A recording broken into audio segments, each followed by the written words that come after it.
Alright, so let's do a quick introduction to how to program with R. So the first thing you want to do is obviously download and install R, and you can just Google the letter R to find a link to rproject.org. From there, you can download a version of R from a local CRAN, and once you have it installed, you'll be able to open up the R GUI, which looks like this and contains one window inside called the R console. So a couple things that R can do, all the basics, so it can do arithmetic, it can do trigonometric functions. So if I want sine of 90 degrees, for example, I would say sine of 90 converted to radians, of course, and sine of 90 is in fact 1. It can do exponential functions. E to the 1 had better just be e, and in fact it is.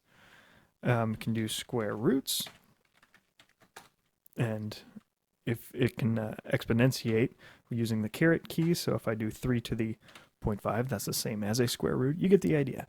So R can do all your arithmetic things that you need to be able to use. So one of the most important things, if you're familiar or if you're new to programming, is this idea of variable assignment. So for example, I'm going to say a equals 3. And now if I ask the console what is a, and press enter, it in fact gives me 3. So I can do something like 4 times a, which is 12. And it doesn't just have to be single letters. You can have it be words, such as pants equals 4. What's pants times 6? It's in fact 24, so you can use lots of different letters to name your variables. You can even do numbers. So core 1, 2, 3, 4 equals 1.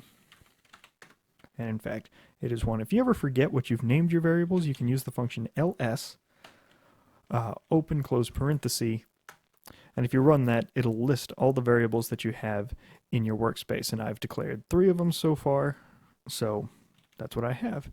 And of course, you can remove them if you need to using the rm command, which is standard in Linux.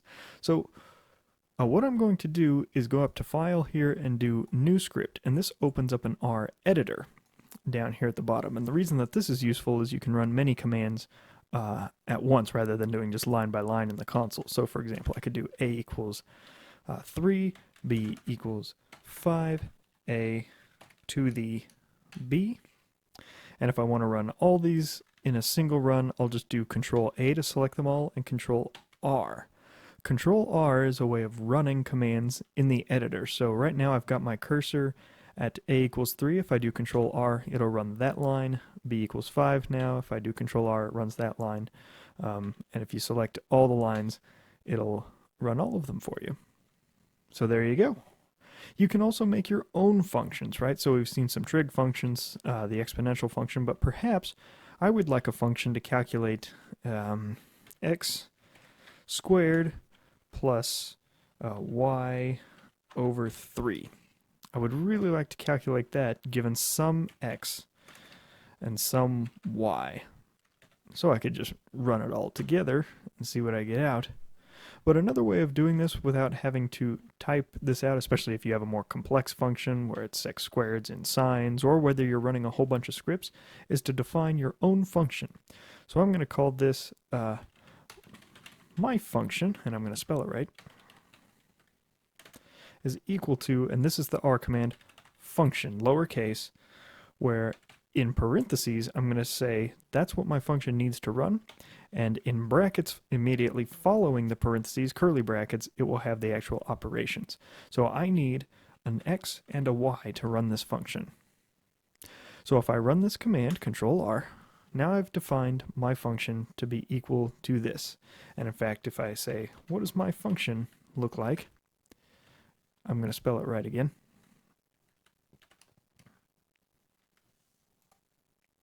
And it'll give me back the code that I just wrote for that function. So again, if I just say my function of let's have x be 4 and y equals 6, you can see that it's actually running my code when I input my the particular variables that I want. I've just said, hey function, the first thing you're going to get is an X, the second thing is Y. Run this code with those, and it gives me that back. So this is just one line of code in a function, so it defaults to giving me what I want back, but perhaps I want a couple lines of code, so maybe I want this to be equal to D is equal to X squared plus Y squared, and I would really like to get maybe D squared back or something. If you say return, whatever you put in here is what the function will give you back. So I'm now going to make this my function, run it, and now if I run my function, it gives me back the same result, but I can do A now equals the return of my function. So if I run A equals my function of 4 and 6, A is now equal to the return of my function. So a very useful thing is the ability to define functions. And of course, as you have more and more lines of code or script, defining a single function to do it all is very useful. Okay, let's move into the very first most important thing about R. We've looked at defining single numbers in variables, but let's look at vectors. So lists of numbers. Let's say that A equals, and I'm going to make a vector here using C, open and close parentheses.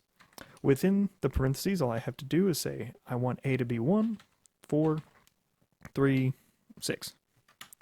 So A is now a list of these 4 numbers, and you can say, I want to know what the second number in my list is, and that's when you use the square brackets, and in fact, the second number is 4. I could say, what are numbers 2 through 4 in A, and it would give me 4, 3, and 6, and of course, this is a very important operation, using the colon. So if I do 1 colon 5, it gives me a vector, 1, 2, 3, 4, 5. And of course you could do 1 to 100, and you have a vector now of length 100 in all those. So you can perform operations this way as well. If I do A times 2, it multiplies each value within A by 2. And of course you can do A divided by 2, etc., etc. You could have B be another vector, 1, 2, 3, 4. And if I do A times B, you can see that each individual element is being multiplied together. So I'm getting 1 times 1, 2 times 4, 3 times 3, and 4 times 6. So very useful thing is vectors. So I want to give you a couple examples. Let's work some problems together dealing with vectors. So I'm going to pull this in, and let's work a couple of these together. First, let's create the vector 1, 3, 5, 7, 9. So what I want to do is actually give you an opportunity to do this. So if you pause the video before we work it together, try it yourself, and then come back and see if you take the same approach that I do. So go ahead and try the first one. Create a vector of odd numbers. Now that you've tried it and have come back, welcome back. Now let's try it together. So let's see. To do odd numbers, I'm going to first create just a vector 1, 2, 3, 4, 5, 6, 7, 8, 9, 10. Now I can go in order of 2 by just multiplying this whole vector times 2, right? So then I get 1 times 2 is 2, 2 times 2 is 4, 3 times 4, you get the idea. 2, 4, 6, 8, 10, 12, 14. Those are all even numbers. So all I have to do is subtract 1. And I get all odd numbers, 1, 3, 5, 7, 9, 11, etc., etc. And you can see in my little example I said, let's go up to 10,101. So if I know anything, the way that I'm specifying this, I should probably make a vector go to 10,102 since I'm subtracting 1 and divide that by 2. So what is that number divided by 2? It's 5051. I'm not sure why I chose to end it there, but in fact I did. And there you go. There's a bunch of odd numbers starting at 1 going all the way to 10101. So that is how you would make that vector. Let's try another one. Give this a shot. Create a vector that starts at 0.001 and goes up to 1. So here's how I would do that. 1 to 1,000 divided by 1,000. It's just that simple. So you can see I've made a vector 1, 2, 3, 4, 5 all the way up to 1,000, and then I'm dividing each individual element by 1,000, so I get, in fact, a vector that goes essentially from 0 to 1. In fact, I can go from absolutely 0 to 1 by just starting at 0 there. So you get the idea. Okay, next one. Create the vector 1, 10, 100, 1,000, all the way up to 10 to the 99. So go give it a shot, and then come back. So here's how I would tackle that. What we're looking at here is 10 to the 0, 10 to the 1, 10 squared, 10 cubed, all the way up to 10 to the 99. So I can see that what I need is 10 to the vector 1, or I guess we start at 0, 0 to 99. If I run that, I get 1, 10, 100, 1,000, all the way up to 10 to the 99. So you can take, you can work vectors into any operation doing this, and that's very important to keep in mind. All right, another one. Create the vector 1, 2, 4, 8, 16, 32, 64, 128, 5, 12, etc., all the way up to whatever that is. So give it a shot, come back. So I'm recognizing this vector as, let's see, I think that's 2 to the 0, 2 to the 1, 2 squared, 2 cubed, 2 to the 4th, 2 to the 5th, you get the idea. So I'm doing 2 to a vector, 0, 2, and I think 50 brings us to this value. I think that's how I had that coded. Yeah, there we go. So if I run that, 2 to the vector 0 to 50 is 1, 2, 4, 8, 16, 32, 64, all the way up. All right, one more. Create a vector of alternating series of 10 ones and 10 zeros 100 times for a total of 2,000 numbers. So there's a couple ways to do this. So go ahead and give it a shot on your own, and this is one where Google would be very helpful finding out how to repeat numbers in a vector. So again, Google is your friend for all operations that you're not sure of in any programming language. So give it a shot, come back. So the way I would approach this is by using the function rep for repeat. And this is actually pretty straightforward. If I do repeat 1 and then 10 times, second argument is the number of times I want it to repeat. If I do that, I get 10 ones.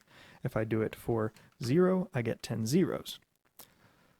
So one way you could do this is just knowing how the function works. If I do 0 and 1, what I can do is say each gets 10. And if I run that, now I have 10 zeros and 10 ones. And then I'll just repeat that 100 times. And there we have it. 2,000 numbers, 10 zeros followed by 10 ones. Let's say that you forgot how the each worked. You could also just make your own vector of repeating zeros 10 times and repeating ones 10 times. And that gives you the exact same result. So be creative about how you're trying to develop your vectors. You don't have to have the perfect function to do it. You can still think of clever ways to go about getting the vectors you need. So there's a couple examples for you. I'm going to stop here and come back and we'll discuss random numbers. Okay, this is the second part of my little tutorial video, and we're going to discuss random numbers right now. So random numbers can be called using two different functions that I want to talk about. The first is runif for uniform random number, and it simply takes one argument, which is the number of random numbers you want. So if I just want one random number, what it's going to give me back is some random floating number, right? So not just an integer, between 0 and 1. So if I run this a bunch of times, you can see that's exactly what it gives me, a random number between 0 and 1. And you can make it a vector of whatever length you want. Give me 100 random numbers unif. And there you go, 100 random numbers. And if it's between 0 and 1, you probably expect the mean to in fact be close to 0.5. And if I run this many times, you see, yeah, it is pretty close to 0.5. And the more random numbers that I put in my vector, the closer it actually gets to 0.5. So that's pretty straightforward. You can use this to do lots of different things, to do Monte Carlo simulations, to try and figure out what sort of precision you expect in experiments. But it is a flat random, which isn't always the most helpful. The other random number function you want to know is rnorm, which gives you a Gaussian or normal distribution for random numbers. And in this case, syntax is similar. You specify the number of random numbers you want, but in this case you also need to specify the mean. I'll make the mean 10, and the standard deviation, I'll make that 3. And there's a random number that is weighted to be close to 10 with a standard deviation of 3. And you might say, well, I don't know if I believe that. Well, one way that you could check is to do this, say, 1,000 times. That gives you 1,000 random numbers with the mean at 10 and standard deviation at 3. And then just make a histogram of those. So if I do hist, that is the function that calls a histogram. And if I run that, it'll bring up a graphics window, and you can see, in fact, wow, yeah, it is centered at 10, and a standard deviation is about 3. And of course, the more numbers that you call, the more accurate this distribution gets. Now, the other argument that's useful for hist is the second argument, which is the number of bins you might want, and I'd really like 100 bins. There we go. That looks like a darn good Gaussian normal distribution there. So you can be convinced that whatever number you're getting is randomly distributed according to this distribution. So these are very useful for a couple things. Let's say that you really need a random number between 5 and 6, though. Well, in that case, just call a random number and add 5 to it. And now you're guaranteed to get a random number between 5 and 6, and hopefully that makes sense. What if you wanted a random number between 1 and 10? Or how about between 0 and 10 first?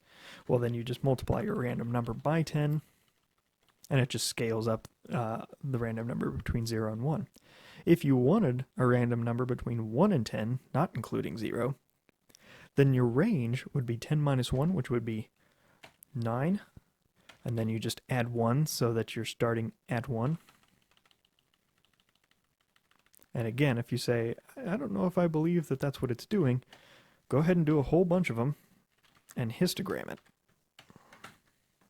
And in fact, you see it starts at 1, goes up to 10. And if you're still not convinced, increase the number of bins. And in fact, I'm pretty convinced that that's how that works. So a couple things that are worth going through next, and I think the first is Boolean Operators, spelled Boolean. And essentially, this is a variable that's either true or false. So for example, let's look at some Boolean operators here. Do you think that 1 is equal to 2? If I say, hey computer, is 1 equal to 2, it gives me back false. 1 is not equal to 2. If I do, is 1 equal to 1, it gives me back true. 1 is in fact equal to 1. Notice the operator is a double equal. That distinguishes it from the assignment operator, which is an equal, which if you tried to do that, it would say, no, you can't make 1 turn into 1. That's how we assign variables. Oh, and if you Google a lot of R, you'll probably see this *# notation for assigning variables, which does work. I don't know who came up with that. I think it's a ridiculous way of assigning variables. The equal sign does the exact same thing. Anyways, the point is that is A equal to 1? That is a Boolean operation, and it returns true, because A is in fact equal to 1. Is A equal to 12? It is not. That is false.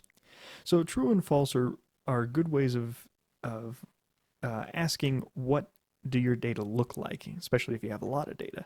And true and false are maybe not the most friendly mathematically to work with, so you can actually turn Booleans into 1s and 0s just by multiplying your operation by 1.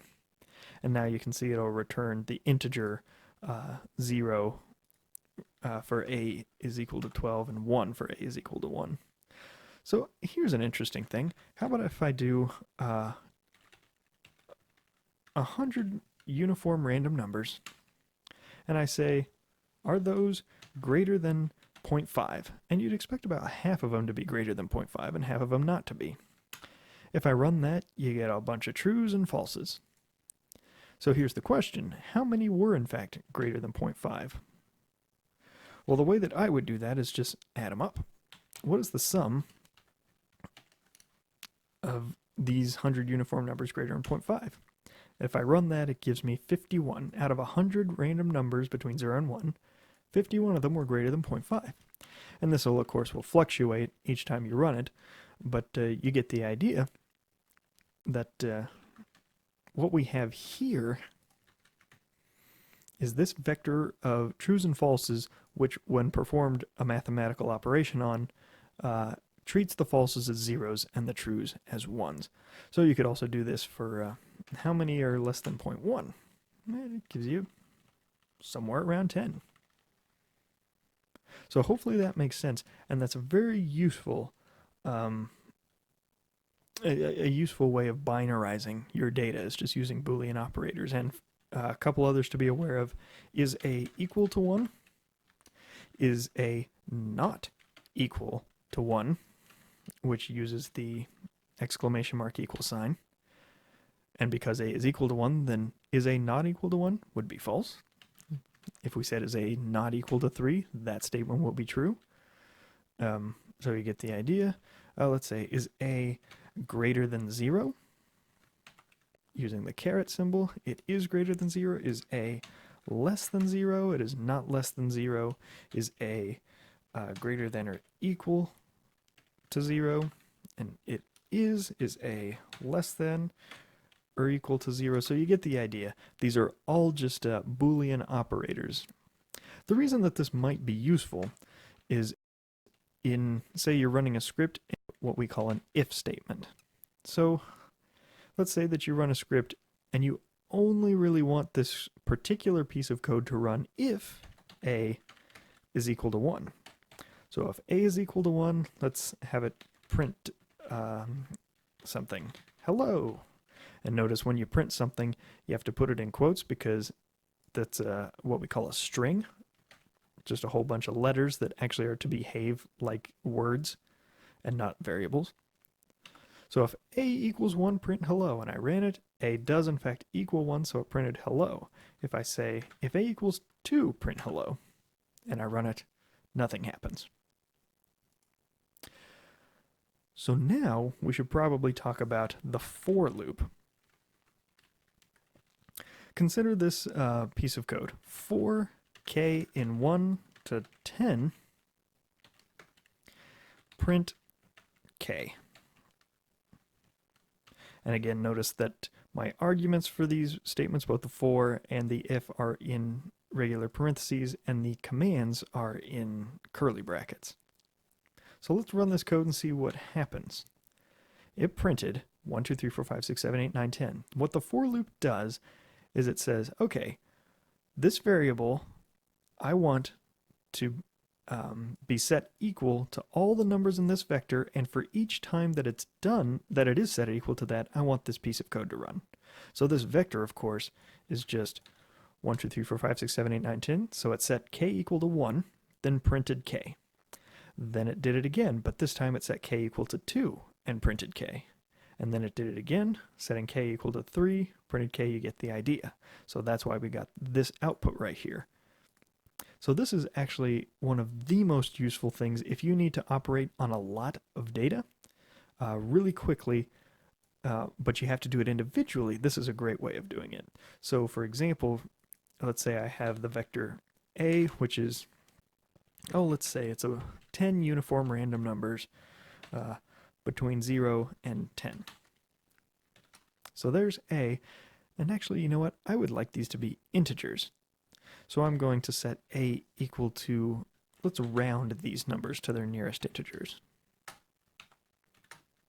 Okay, so now we have some random integers. Oh, and by the way, a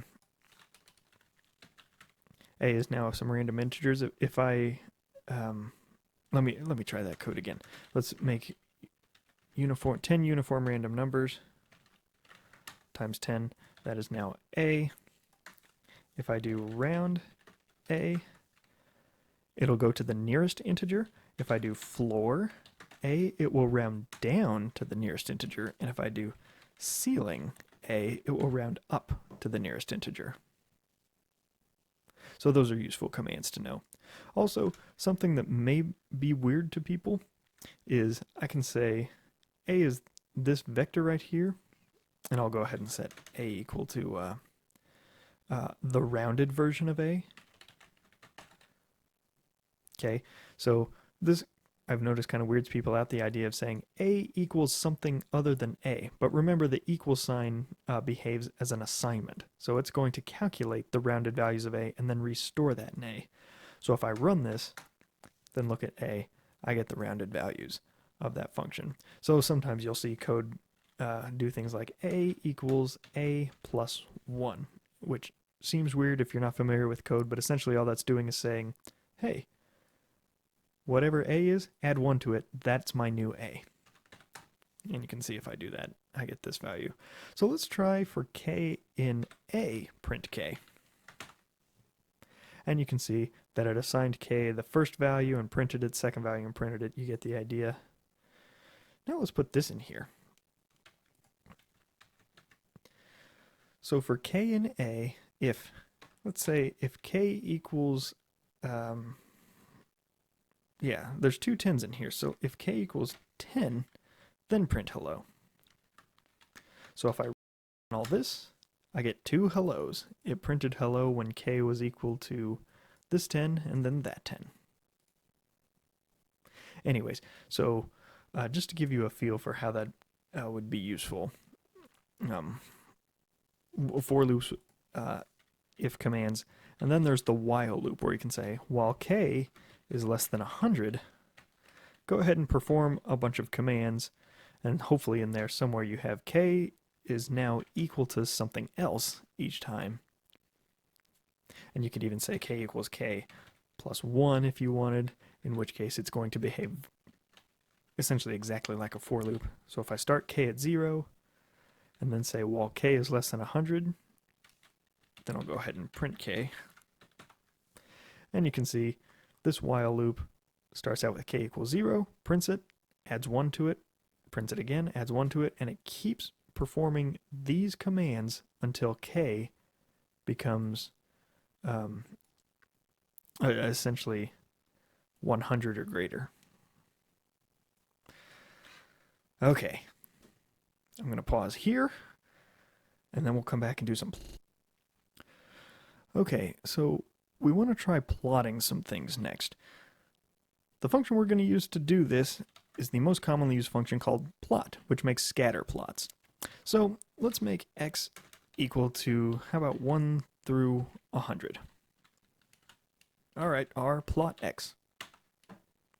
And there you have it.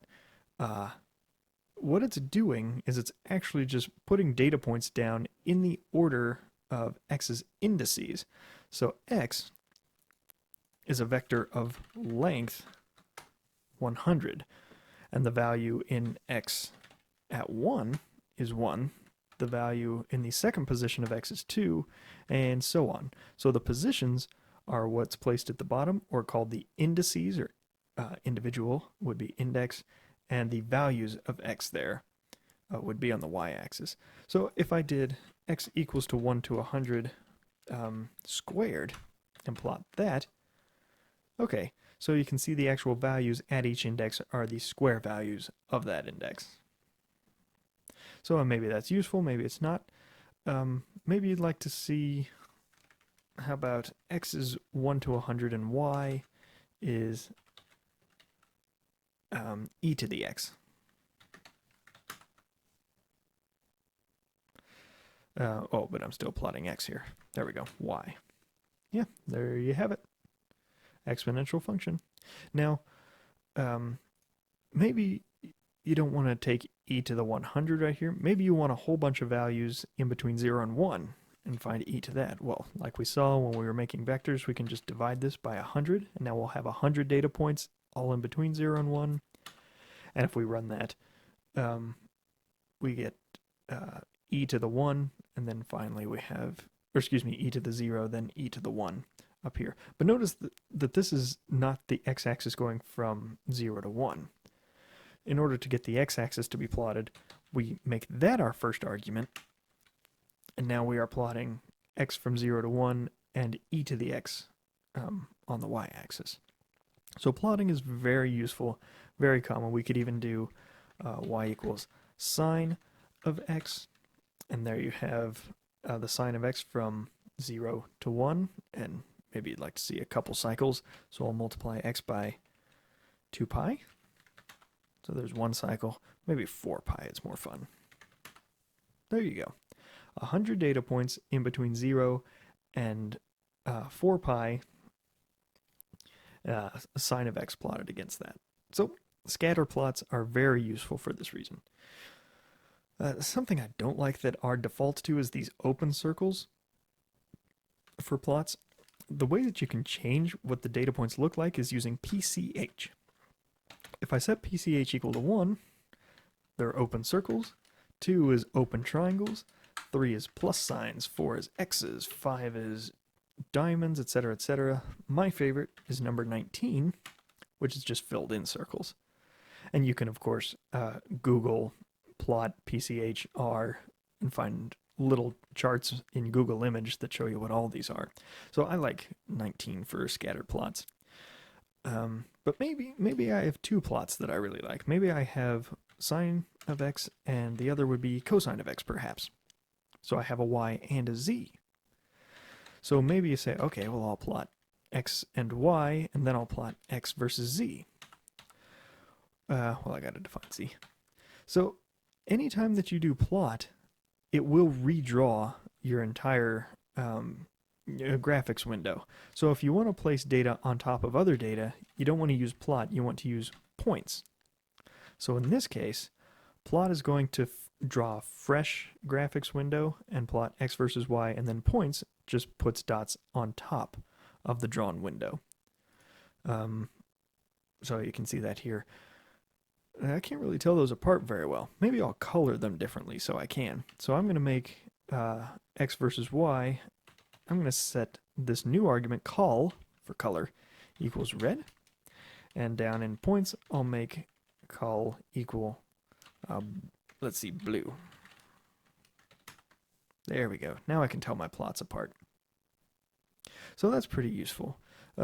Also, maybe I'd like the data points to be a little bigger, so what I'm going to do is say CEX, which scales our values. I'm going to make them twice as big for the sine function and the same size for the cosine. So all of these are very useful ways of displaying your data. Imagine that you wanted to put 2 plots on top of each other. Maybe I wanted my cosine not to be filled in circles, but I don't know. How about whatever... Oh, can't specify argument twice, so let me try that again. There we go. Yeah, I wanted blue to be filled in diamonds, apparently. So there we have it. These arguments can also be vectors, which is kind of fun. Imagine that I made PCH up here 1 through 19. And now what it's doing is, for the red plot, it's going PCH1, which is an open circle, 2, 3, 4, 5, 6, 7, 8, 9, 10, all the way up to 19, which is the filled in circle. Then when it gets to 19, it starts over and does the same thing. So this is actually really useful when you want to separate data points in the same plot. You could even change the colors as well. Maybe you wanted red for a couple of them and blue for a couple of them. Here's something to try. One way that you can do color a little more avant-garde, I guess, is not just giving it a name, but telling how much red, green, and blue you want in your color. So let's say I want 20% red, so I'll do 0.2, 50% green, 0.5, and 80% blue, 0.8. If I run that, now my first plot has this kind of cyanish blue color to it, whatever I just specified here. Maybe what I'd like to do is have the red start at 0 and then go to 1. And maybe I want it to do that over 20 data points. So what I can do is say the red is now going to be the vector 1 through 20 divided by 20, so your values have to be between 0 and 1 for the RGB. If I run that, you can see that we start off with no red, then it gets a lot of red, and then it repeats over and over and over. Maybe it's more easy to see if I take all the green and blue out. Yeah, there we go. We have black gradually increasing to red, Then it starts over, black gradually increasing to red. So you can actually color your points differently using vectors in a single line. Maybe you want to say, okay, color my data points red if they're greater than 0. In which case I would say, okay, y greater than 0 goes in the argument for red. And now if I plot that, all the points greater than 0 are red, all those less than 0 are black, because in that case, this argument would have become 0. And for greater than 0, they became 1. You could do the opposite. You could say, I want them to be green if they're less than 0. So how about y less than 0 for green? And there we have those.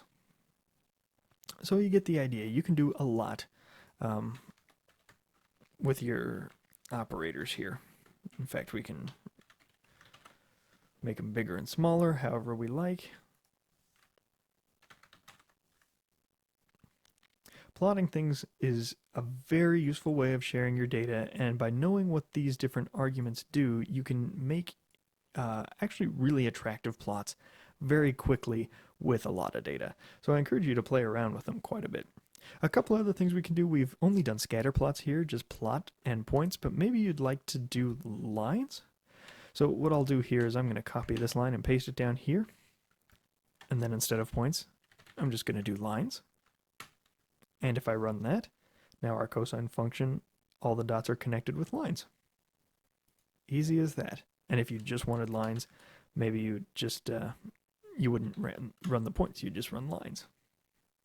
So you could also do that.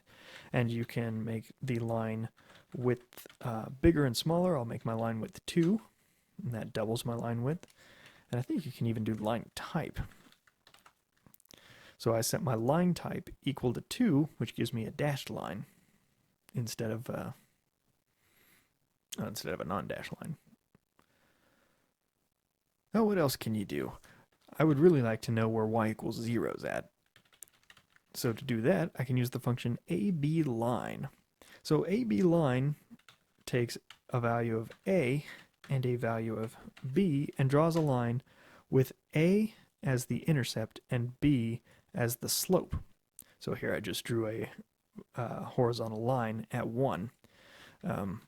If I make b equals 0 and a equal, or other way around, a equals 0, b equals 1, then my intercept is 0, my slope is 1. You get the idea.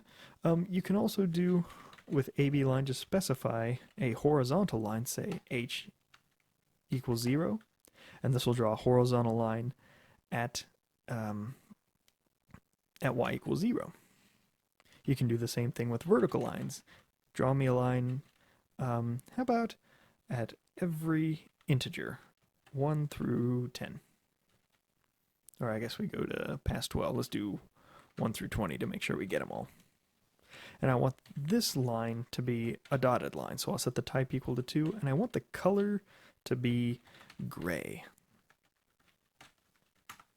And there we go. Now we've drawn gray dotted lines on our plot as well. So anyways, you get the idea. You can actually make some very attractive plots using this. A couple other things that you should become familiar with are drawing legends, drawing fit lines, and drawing box plots probably. I'm not going to go through those here. Maybe in a later little video, but you can just Google them and play around with them and learn a lot that way. So I encourage you to do that, get familiar with your plots, and next we'll come back and deal with matrices. Okay, we just got done with plotting. I want to talk about the next step forward in variable types. So we've talked about just numbers, we've talked about lists of numbers or vectors. Let's talk about matrices. Here I'm going to make a matrix. I'm going to let, well actually I can't use C because that's how I define vectors. I'll make it D. D is a matrix. I want it to be a matrix of random numbers, 100 random numbers, distributed into 10 rows and 10 columns. And there's my matrix. I'll expand my window out so you can see them a little bit better. And actually, I'm also going to round these. round these random numbers so they fit on the screen. Thank you, R. There we go. And if you round random numbers between 0 and 1, you're just going to get zeros and ones, so I'll multiply that by 100, let's say. There we go. There's something a little useful. Okay, so the matrix, whereas a scalar is just a zero-dimensional number, a vector is a one-dimensional list of numbers, a matrix is a two-dimensional list, if you will, of numbers, where we have a certain number of rows and certain number of columns. And this is, just like in Excel, a very useful way of organizing your data. So you can pull out individual pieces. So tell me, what is my matrix at row 5, column 8? And if I run that, I get 73, which is in fact row 5, column 8, right there. So we can pull out individual pieces this way. If I say, hey R, show me all the values in the 5th column, I would say, I would leave the row blank and specify a column. And it gives me 24, 39, 28, which is right here in the 5th column. And similarly, I can do the same thing for rows. Show me all the values in the 5th row, all columns, and it'll go through my 5th column. Show me rows 5 and 6, all columns. And there you have it. It's pulling out just the individual pieces. So you get the idea. Matrices are a good way of organizing data. So in fact, we could go back to our plotting example and say, how about we do this, I'm going to set x equal to 1 to 100 like we did before, going from 2 to pi. I'm going to let y equal sine of x. And now let's make a matrix of 100, let's see, how many did I specify? 1 to 100, so I guess I want, oh, it doesn't really matter. I'm just going to declare my variable here. I'm going to make a matrix full of zeros with 100 rows and 2 columns. There we go. There's my matrix right there. So I'm going to set D equal to that.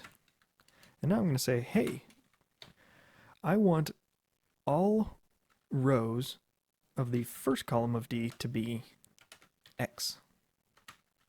And I want all rows of the second column of D to be Y. And now you can see that I've put X and Y into a single variable, just D.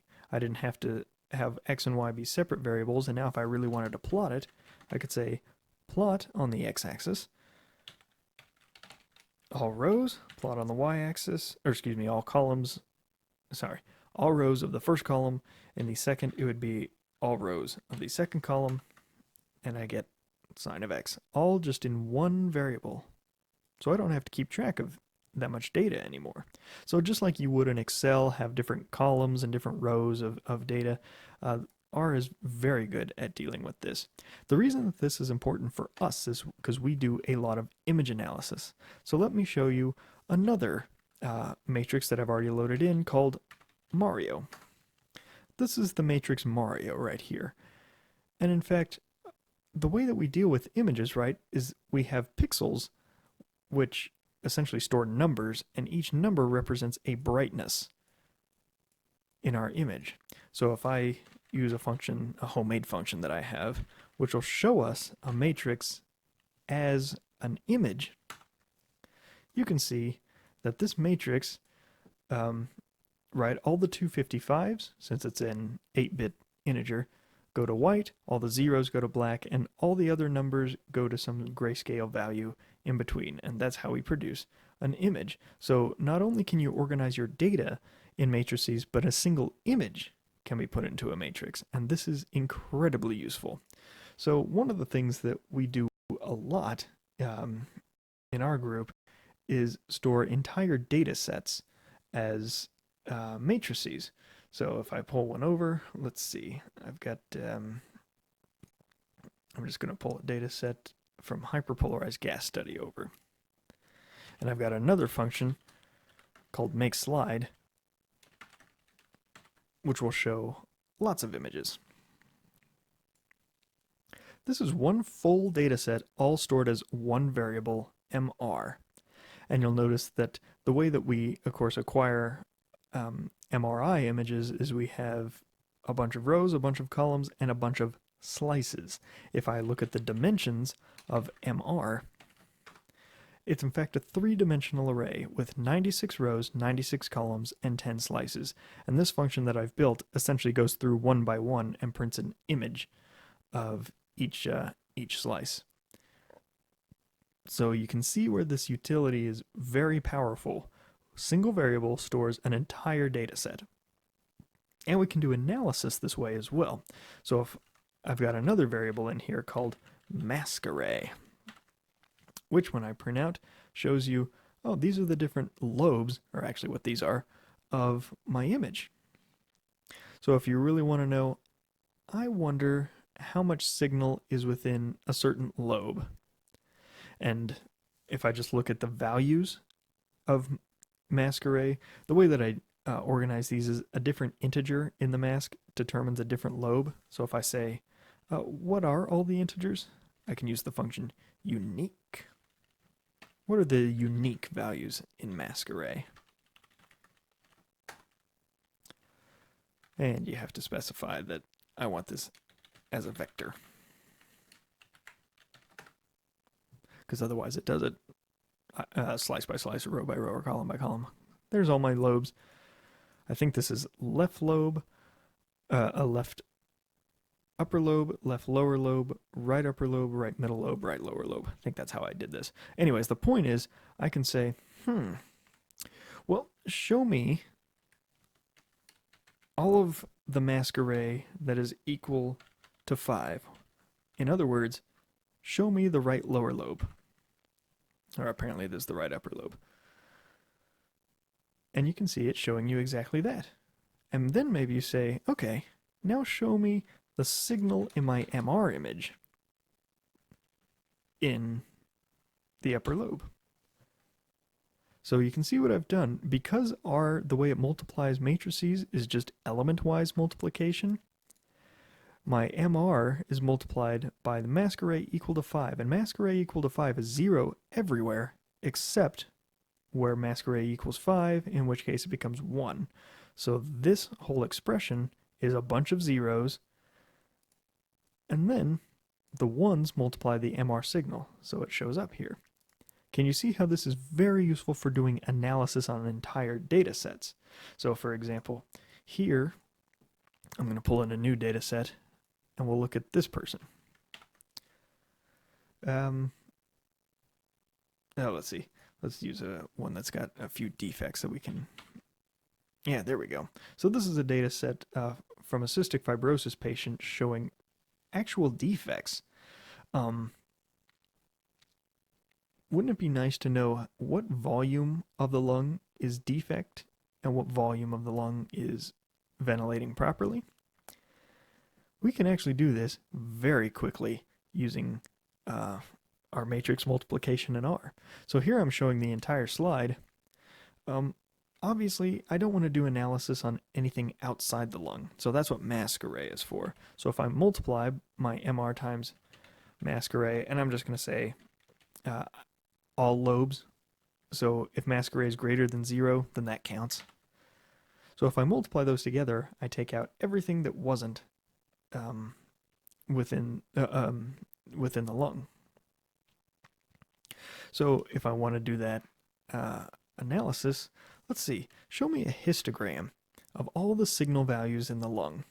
So if I just show a histogram of MR, well, that's kind of interesting looking, right? I got this big bar right at 0, and then some values that go from 0 to something. Well, of course, this happens because most of the image is not within the lung, so outside the lung is just not signal.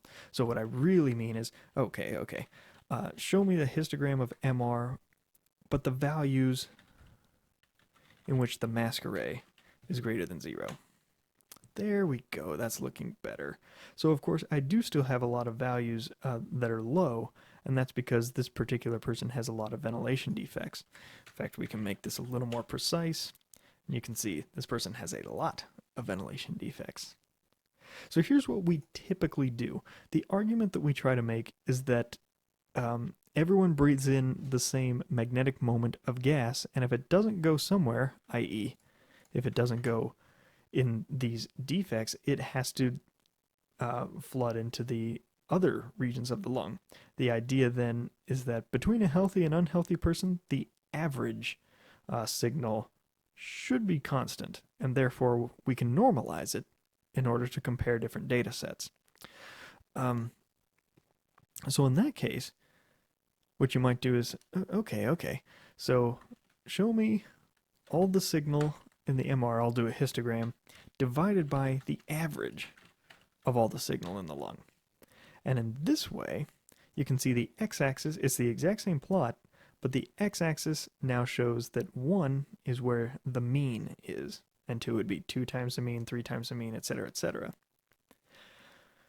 Really, what we do is somewhat arbitrarily and somewhat based phenomenologically on data sets that we've acquired, is define a threshold and say anything lower than that is not good enough or is considered defect.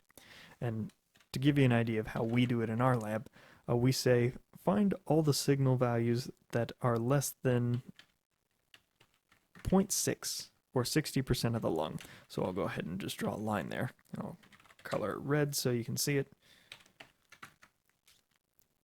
Unless I put 2 parentheses, there we go.